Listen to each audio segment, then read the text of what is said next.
ना आप लोगों ने मुझे वही प्यार, वही आशीर्वाद देने का काम किया जो लंबे समय तक, दशकों तक आप लोग मेरे नेता, मेरे पिता आदरणीय रामविलास पासवान जी को देने का काम करते हैं।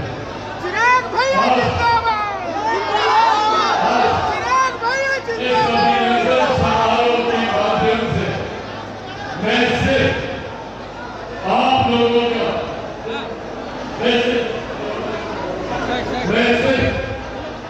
आप लोगों का अभिनंदन करने आया हूं।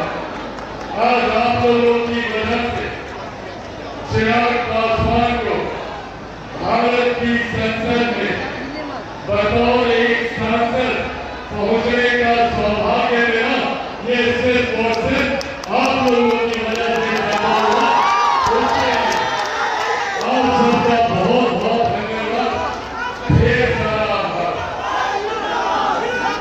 आज जब आप लोगों के आशीर्वाद से मैं यहाँ से, आप लोगों के आशीर्वाद से मैं यहाँ से एक सांसद के रूप में, बल्कि आप लोगों का प्यार और आशीर्वाद और मेरे नेता, मेरे पिता आदरणीय रामविलास पासवान जी के आशीर्वाद से भारत सरकार में केंद्रीय मंत्री की जो जिम्मेदारी मुझे दी गई है, ये विश्वास आप लोगों को दिलाना चाहता हूं कि अपनी उस जिम्मेदारी को पूरी निष्ठा से और पूरी ईमानदारी से मैं निभाने का काम करूंगा। ये वादा भी आप लोगों से करने जाता हूं। मेरे नेता, मेरे पिता आदरणीय रामविलास पासवान जी लंबे समय तक आप लोगों का प्रतिनिधित्व करते हुए भारत सरकार में कई प्रधानमंत्रियों के साथ उनको काम करने का अवसर मिला। कई प्रधानमंत्रियों के साथ बतौर केंद्रीय मंत्री उनको काम करने का मौका मिला और उनसे भी जितना बन पड़ा देश भर के लिए तो उन्होंने करने का प्रयास किया ही किया। बिहार के लिए खास तौर पर और विशेषकर हाजीपुर के लिए उन्होंने हर संभव प्रयास करने का कार्य किया। आज बतौर केंद्रीय मंत्री उन्हीं के नक्शे कदमों पर चलते हुए ये विश्वास मैं भी आप लोगों को यहाँ से दिलाकर जाना चाहता हूँ।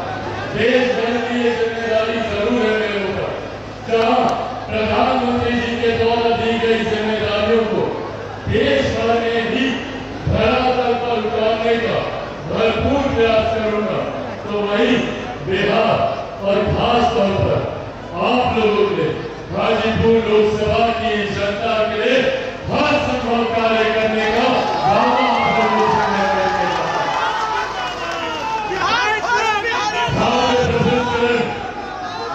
खाद्य प्रसंस्करण उद्योग के माध्यम से ये एक ऐसी जिम्मेदारी मेरे प्रधानमंत्री जी के द्वारा मुझे दी गई है, जिसकी चर्चा मैंने जब मैं मंत्री नहीं भी था तब भी इसकी चर्चा मैंने बिहारी पॉस के माध्यम से हमेशा मैंने करने का कार्य किया। हमेशा मैंने कहा था कि हाजीपुर का केला हो या मुजफ्फरपुर की लीची हो या हमारे यहाँ का आम हो या मखाना हो, ये तमाम ऐसे उत्पादन जिसके लिए अगर यहीं पे प्रोसेसिंग यूनिट लग जाए, अगर यहीं पर अगर उसकी पैकेजिंग, उसकी मार्केटिंग होने लग जाए, तो न सिर्फ हमारे किसानों को ज्यादा आमदनी मिलेगी, बल्कि राज्य का राजस्व भी बढ़ेगा और साथ ही साथ हमारे युवा साथियों को रोजगार के भी नए अवसर मिलेंगे। आज जब प्रधानमंत्री जी के द्वारा ये विभाग की जिम्मेदारी मुझे दी गई है, करता हूँ।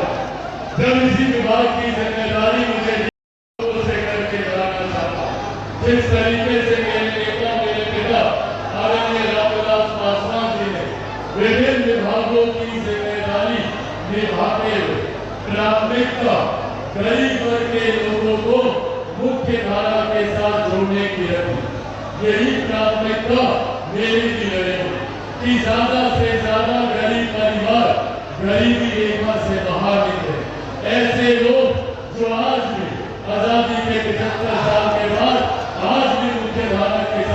योजना है वो मेरी प्राथमिकता होंगे। अमीरी गरीबी के दूरी को मिटाना मेरी प्राथमिकता होगी। गांव और शहर के बीच की दूरी को कम करना मेरी प्राथमिकता होगी। उसी उद्देश्य के साथ आगे बढ़ने का मैं कार्य करूंगा। साथियों, एक सांसद के तौर पर भी मेरी जिम्मेदारी है और चुनाव से पहले भी कई ऐसे ज्वलंत विषय थे जो मेरे संज्ञान में आए। उन तमाम विषयों पर भी मैंने कार्रवाई शुरू की है। केंद्रीय विद्यालय को लेकर हम सब लोग चिंतित थे, ऐसे में मेरी भी चिंता थी।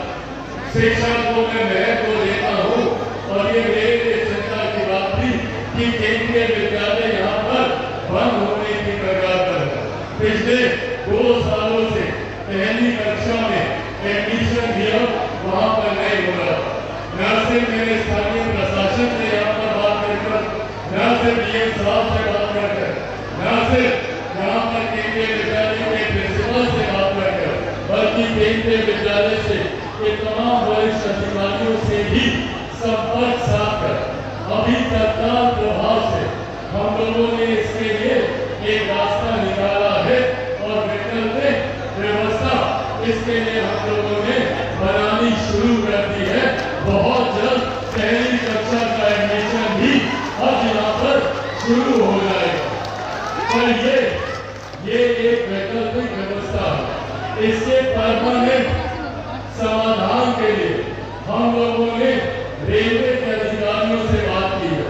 यहाँ पर रेलवे की कई जगह पर जमीन मौजूद है जिसको रेलवे प्रशासन जिसका इस्तेमाल नहीं कर रहा।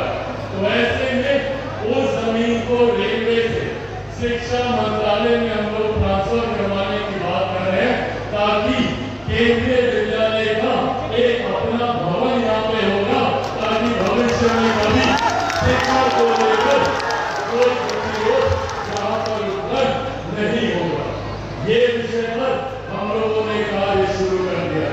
साथ ही यहाँ पर बस स्टॉप को लेकर भी हम लोगों को काफी समस्या का सामना करना पड़ता था। इसके लिए भी हम लोगों ने बातचीत की है। यही अपने रेलवे स्टेशन के बगल की जो जमीन है उस पर हम लोग बातचीत कर रहे हैं। बहुत सकारात्मक वो बातचीत चल रही है।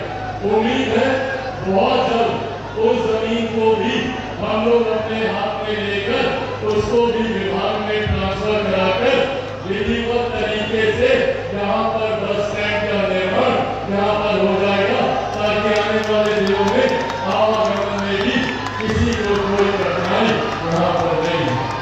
उसके बाद आज जैसे हम लोग कार्यक्रम कर रहे हैं, वैशाली जिला में हाजीपुर लोकसभा में हम लोगों के पास अपना कोई ऑडिटोरियम नहीं है। जैसे अलग अलग जिले में इस तरीके की सभाएं कार्यक्रम करने के लिए अच्छे ऑडिटोरियम बने हुए हैं, हम लोगों के पास अभी ऐसी कोई व्यवस्था नहीं है। उसके लिए भी हम लोगों ने जमीन यहाँ पर चिन्हित कर ली है। हम लोगों ने जिला प्रशासन के माध्यम से प्रदेश के पास भी उसका प्रस्ताव जा चुका है। उप मुख्यमंत्री विजय सिन्हा जी से भी इस बारे में सकारात्मक हम लोग की बातचीत हो चुकी है। इसके ऊपर भी जल्द निर्माण कार्य एक अपना ऑडिटोरियम हम लोग को यहाँ पर जल्द मिलेगा। साथ ही में छोटी मोटी कई और व्यवस्था है, सीवर की व्यवस्था, नालों की सफाई का कार्य का, इन तमाम बिंदुओं पर भी काम शुरू हो चुका है। आप लोगों को ये तमाम बातें बताने का मात्र एक उद्देश्य, एक कारण है, ताकि आप लोगों को इस बात का विश्वास हो कि एक केंद्रीय मंत्री के नाते मेरी जिम्मेदारी अलग है। और ये वादा भी आप लोगों से मैं जरूर करूंगा कि आने वाले दिनों में हाजीपुर लोकसभा को कैसे हम लोग देश की सबसे विकसित लोकसभा बनाए, यहाँ पर अलग अलग बिंदुओं पर कैसे हम लोग कार्य करें। शिक्षा का क्षेत्र हो, रोजगार का क्षेत्र हो, उद्योग लगाने की बात हो, बेसिक इंफ्रास्ट्रक्चर को कैसे यहाँ पर बेहतर किया जा सकता है, सिंचाई को लेकर, किसानों को लेकर, इन तमाम बिंदुओं पर हम लोगों लोगों ने शुरू कर दिया ताकि आने वाले दिनों में चौमुखी विकास की ओर हम लोगों की हाजीपुर लोकसभा तीव्र गति से आगे बढ़े। इसी सोच के साथ आगे बढ़ने का मैं प्रयास कर रहा हूँ। साथियों, अंत में अपनी बातों को समाप्त करने से पहले आपके और आपके माध्यम से हाजीपुर लोकसभा की हर एक जनता को, एक एक व्यक्ति को हृदय से आभार व्यक्त करता हूँ। मैं उन लोगों का तो आभार व्यक्त करता ही जिन्होंने वोट के रूप में मुझे अपना आशीर्वाद देने का काम किया, और उन लोगों को भी मैं विश्वास दिलाता हूँ संभवतः जिनको मेरे पहले चुनाव में मुझ पर विश्वास नहीं होगा, संभवतः जिन्होंने अपना आशीर्वाद वोट के रूप में मुझे नहीं दिया होगा, उन लोगों को भी मैं विश्वास दिलाता हूँ कि आने वाले 5 सालों में आप सबका दिल जीतकर यहाँ से जाऊंगा। ये बात हाजीपुर के हर एक मतदाता से करता हूँ। अपने लोग जितने सबके लिए हम लोग काम करने का हम लोग प्रयास करेंगे, ये विश्वास आप सबको मैं दिलाता हूँ। और अंत में इतना आप लोगों से जरूर कहूँगा कि आप लोगों की मेहनत इस मंच पर मौजूद तमाम साथियों का, तमाम माननीय विधायकों का मैं धन्यवाद करूंगा, गठबंधन के तमाम वरिष्ठ नेताओं का धन्यवाद करूंगा, पार्टी के मेरे तमाम वरिष्ठ पदाधिकारियों का धन्यवाद करूंगा, भारतीय जनता पार्टी, जनता दल यूनाइटेड, हिंदुस्तानी अवाम मोर्चा, राष्ट्रीय लोक मोर्चा के तमाम जिला अध्यक्षों का, तमाम प्रखंड के पंचायतों के, हमारे गठबंधन के पदाधिकारियों का, हमारे गठबंधन के हरे मजबूत कार्यकर्ता साथियों का, आप सबका मैं धन्यवाद करूंगा। चुनाव में मुझे बहुत कम समय मिला था आप लोगों के बीच गुजारने के, पर उसके बावजूद जिस भारी मतों से आप लोगों ने मुझे जिताने का काम किया, ये विश्वास आप लोगों को दिलाऊंगा। केंद्रीय मंत्री भले मैं देश में होऊंगा, दुनिया में होऊंगा, पर आप लोगों के लिए चिराग पासवान सिर्फ और सिर्फ आपका बेटा है, आपका भाई है। उसी नाते आने वाले 10 सालों में अपनी भूमिका को निभाऊंगा, और एक बेटा, एक भाई समझकर भी पूरे हक से आप लोग अपनी बातों को मुझ तक पहुंचाने का काम कीजिएगा। एक बार फिर से आप लोगों का धन्यवाद करते हुए बहुत बहुत धन्यवाद। जय हिंद, जय बिहार, जय हाजीपुर की जनता। आदरणीय राम